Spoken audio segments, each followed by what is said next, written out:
All righty, welcome back. Let's get things started outside this morning. I've switched things over to the Rhinelander camera. This is on the roof of Mel's Trading Post in downtown, and we are seeing a little bit of snow covering the roadways this morning as well in Rhinelander. Possibly a little bit of freezing drizzle as well. I just stepped outside and saw some snowflakes falling, but maybe faintly a little bit of freezing drizzle. So just keep that in mind. You might encounter a few slippery areas as you venture out this morning. Otherwise, we are seeing snow tracking from the west and going to the east. The first initial line has since tracked through, but further off towards the west, a little bit of synoptic snow still, and a little bit of lake effect could get going later on today too. So a mixture of two things could occur that could equal a little bit of snow later on. So let's zoom things out right now. So we have this big, highly advertised system that has been tracking from the west and going toward the east over time, causing many southern states that don't normally see winter precipitation to experience that. So probably some issues taking place there. As for us, we do continue to remain quiet for the time being. Futurecast moving forward for today, we have the snow tracking from the west and going toward the east. That's the initial line there. We'll have a little bit more passing through courtesy of synoptic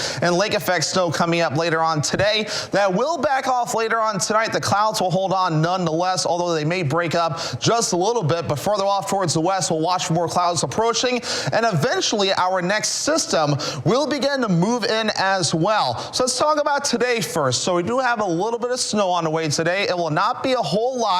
That could equal maybe minimal accumulations, half inch or less, maybe over in Price County, maybe Medford as well. Here in Oneida County, not a whole lot at all, so not too concerned about that. But then we have this next highly advertised system as well that's going to be tracking west and going toward the east, causing many southern states to receive some issues as well. But then it's our turn coming up soon too, as we head towards your Sunday, as the system tracks them from the west and going toward the east. Not the best timing. That's during Sunday services. This is locked in for Sunday at 8 a.m., so we will need to keep an eye on that as well as it does develop and track off to the north and east. We'll start to see a wrap up a little bit as we head towards Monday morning. So the accumulations with that around 1 to 3 inches. My current thinking right now, this I agree with around 1 to 3 inches. Locally higher amounts, maybe close to 4 inches. Further off towards the north, and of course higher totals up in the UP, where lake effect and lake enhanced snow will also be a possibility. And I'm only running this through parts of Monday afternoon. As you can tell, Lake Superior will help to add more snowfall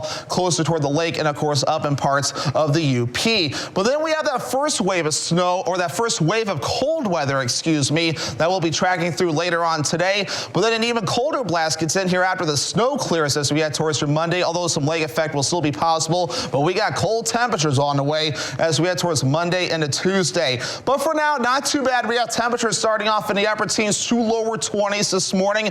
There is still a breeze outside at around 5 miles per hour, and that's helping it to feel just a little bit cooler, like 9 degrees in Antigo, 11 degrees in Wausau, 12 degrees in Rhinelander. So of course, bundling up will be necessary as you do venture out. So for today, we have mid-20s, mostly cloudy, some snow showers on the way, minimal additional accumulations, and that northwest wind at about 5 to 10 miles per hour. By tonight, we have 9 degrees, mostly cloudy, some lake effect snow possible across the northwoods early on, and that northwest wind at about 5 miles per hour. For your Saturday, mostly cloudy with highs in the mid-20s and that southwest wind at about 5 miles per hour. Alrighty, that Northwoods Furniture and Mattress 7-day forecast, 1 to 3 inches of snow possible Saturday night and parts of Sunday, with some lake effect snow possibly lingering Monday into Tuesday. We'll keep an eye on that. Notice temperatures really cool off to Monday into Tuesday, and then Wednesday to Thursday starting to warm back up as we dry out.